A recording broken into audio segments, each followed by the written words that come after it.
6-7 साल की उम्र में किसी बच्चे की माँ बाप का साया उजड़ जाना जिंदगी इतना आसान नहीं रहा होगा। मैं उस शख्स की बात करने जा रहा हूँ जिनका जन्म 3 दिसंबर 1889 ईस्वी को हुआ और उनको फांसी दे दी गई 11 अगस्त 1908 ईस्वी को। जी हाँ, ये वही शख्स हैं जिन्हें 6-7 साल की उम्र में माता पिता साथ छोड़ दिए। इनका पालन पोषण एक बड़ी बहन ने कर, जिनका नाम अपर्णा देवी था, जो एक शख्स को पालन पोषण करके अपने माता पिता के प्रति माता पिता की तरह पालन पोषण करती है और अपने भाई को उस काबिल बनाती है कि एक देश के लिए लड़ाई लड़ते हैं। मैं उस शख्स की बात करने जा रहा हूँ जहाँ लोग एक मुखिया के ऊपर आवाज नहीं उठाते हैं और वो अपने फांसी की फंदे को हंसते हंसते गले से चूम लिया। मैं वही शख्स की बात करने जा रहा हूं जिन्हें 11 अगस्त 1908 ईस्वी को फांसी दे दी गई। इस उम्र में, जिस एज में लोग प्यार मोहब्बत की बुनियादें बनाते हैं, लोग खेलते कूदते हैं, उस उम्र में इन्हें फांसी की सजा सुनाई गई। इस कहानी की शुरुआत अब होती है।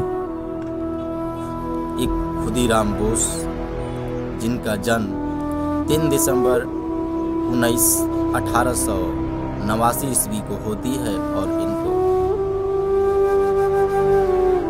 फांसी दे दिया जाता है आपको 11 अगस्त 1908 ईस्वी को। इनके पीछे की जीवनी जरा सुनिए।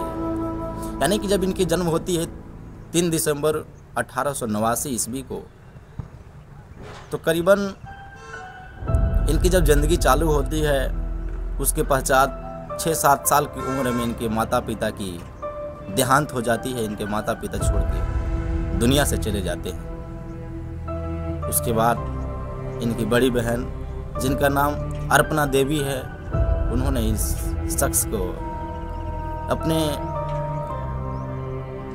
माता पिता की कुछ कमी न करते हुए इस भाई को बड़ा किया और उन्होंने अपने इस भारत की आज़ादी के जंग में इन्होंने अपना कदम रखा और कदम रखने के पश्चात इन्हें जब एक जिम्मेदारी सौंपा गया, एक न्यायाधीश किंग फोर्ट्स को, उन्हें आपको हटा देना है, तो इन्होंने एक बम लेकर के इनके कार पर हमला बोल दिया। हमला बोलने के पश्चात प्लान कुछ और था बट हुआ कुछ और। उस गाड़ी में वो न्यायाधीश नहीं था। इसके पश्चात एक ब्रिटिश महिला की मौत हो जाती है और उसी के कारण उन्हें गिरफ्तार कर लिया जाता है। उसी आरोप में उन्हें गिरफ्तार कर लिया जाता है और गिरफ्तार करने के बाद उन्हें सजा सुनाई जाती है, फांसी की सजा। सुनने में आसान लगता है लेकिन इंसान पे जब पड़ती है तो पता चलता है।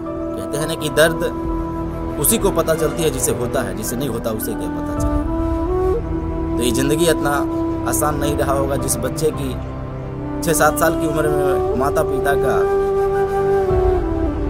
साया खत्म हो जाना, जिंदगी इतना आसान नहीं रहा। और इनको 11 अगस्त 1908 ईस्वी को फांसी की सजा दी जाती है। इन्होंने उस फांसी की फंदे को एक मुस्कुराते हुए गले से चूम लिया कि आज हम इस देश के लिए, इस देश की आज़ादी के लिए हमने लड़ाई लड़ी और इसके लिए हमें फांसी दी गई है। इससे और भाग्य की बात क्या हो सकती है। हमने कोई क्राइम नहीं किया, हमने किसी